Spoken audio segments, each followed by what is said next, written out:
Another, how to improve.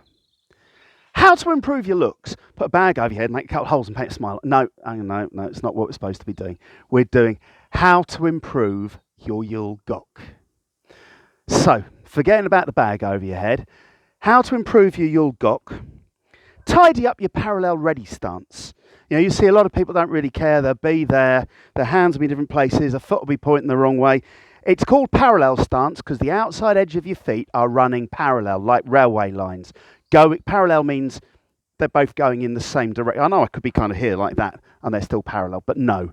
Parallel to the front.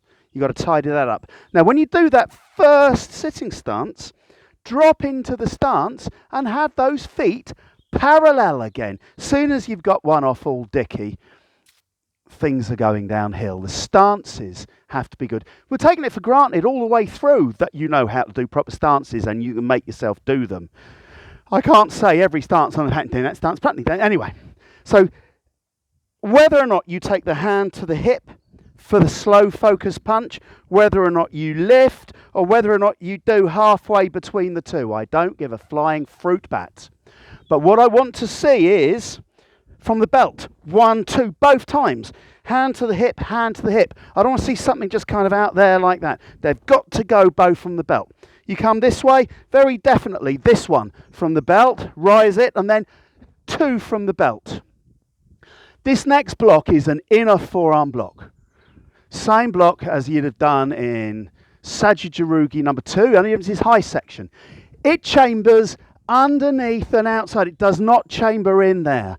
And it chambers up at shoulder height. So many of you kind of swing it upwards, coming across high section. Proper front snap kick double punch, obverse reverse. Doing this at blue tag grade, you should look better than you did in line work as a yellow belt. But the rules still apply.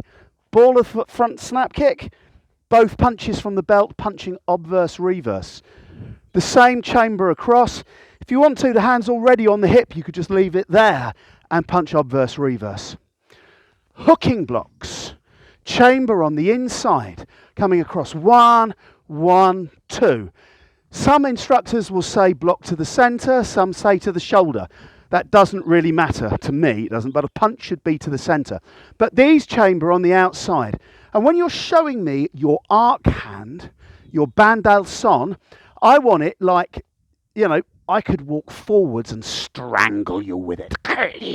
Yeah, but too often I see people kind of like, do you like my fingernails? Do you like my fingernails? Punch. Let me see these arc hands turned to the front. Punch. What I've got to see every time, hands to the hip, punch. Too often I see kind of all done up here. Let's have nice big moves to the belt. Bending ready stance, of course, the same block as if you're doing it in L stance, but up, a proper side kick, put the foot down. If you can hip twist into it, all the better. Place the hand at shoulder height and hip twist in and hit the hand. The technique is not you've stuck your elbow against somebody's head and you're slapping in the back of the head with that. It's definitely not that. But I see a lot of side kick, that. I want to see a static hand, hit it. This is half of a Dwara Toro, step across and up. Same rules for the next side kick and elbow. Left leg up, left leg out. Straight spear finger, you should be able to do those by now. First move of Dosan going this way. Check out the Dosan. Do Dosan better, boys and girls. Check that one out, but this has to be from the inside. So, you know, I've turned around, done my straight spear finger. From the inside, hip twist, punch. These are high, hip twist, punch. I've been reviewing videos today from other people that are just kind of doing a back fist. This is the same as the Dosan back fist. So I have to see that same chamber before the 1-2. Ideally, hip twist into the next move. Turn, point your heel, and block. Right foot to left foot. That right foot to left foot's important. Too many people kind of just turn. The right foot to left foot, out with the heel again. But from that jumping back fist, a common mistake I see is people drop both of their arms and swing them up. And then they drop both of their arms and swing them up.